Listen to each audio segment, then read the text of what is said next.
This is a 30-inch 5-burner cooktop by GASLAND, and a special thank you to them for sending it out so that I can show it to you in this video.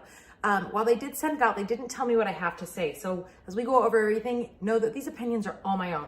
Today, I'm going to show you what comes in the box, how we installed it, talk about the features, the things that I like, if anything that I don't like, anything that might be more tricky than I expected, and then we're going to end with whether or not I think it's worth it for you to check out. Next up, we've got the size board. So this is going to give you the size of what you need to have cut out, so the hole in your countertop.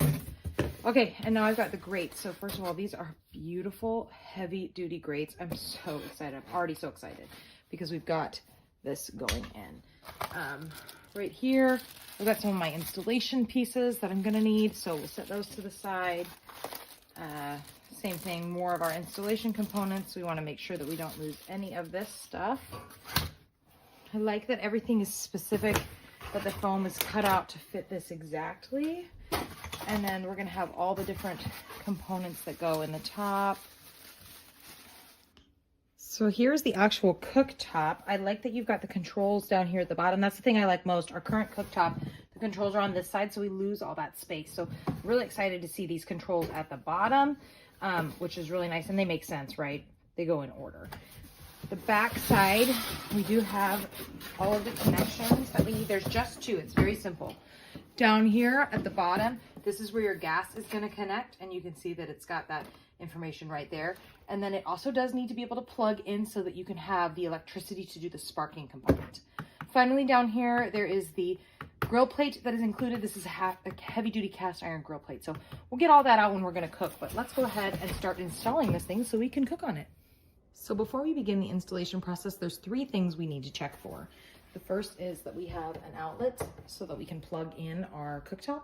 Second is that the gas connection is there, that you're good to go. And third, you need to make sure that your cutout is the right size. So they included this little cardboard cutout piece, and as you can see, mine fits perfectly. It's a perfect match, which you need it to be a perfect match.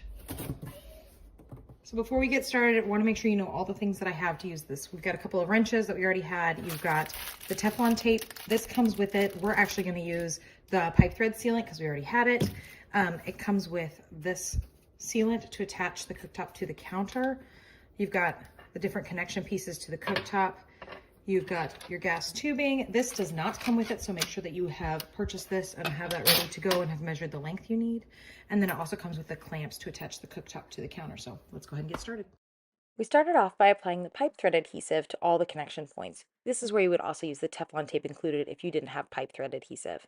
The goal here is to make sure that it's 100% airtight. You need to make sure that none of the natural gas is leaking out. We also achieved that by using both wrenches to make sure that hose was on tight. Once you've done that, you can go ahead and apply the sealant to the counter. This is a peel and stick, cut to length tape. It works out really well, and it's going to create a nice buffer between the cooktop itself and the counter. I love that you can cut it so that it's exactly perfect. Then place the cooktop right in the hole. You're going to need to make sure the underneath connection is just as tight as the others that you've done by using the adhesive or Teflon tape. You'll also attach the cooktop with these 2 clips. Once all of that is complete, you're going to go ahead and put the little gas disperser valves on top. Each one is unique. It has a different spot on the bottom that you'll see will line up with the appropriate place on the cooktop for it to go. So they each only fit in one spot, so you can't accidentally put them in the wrong place.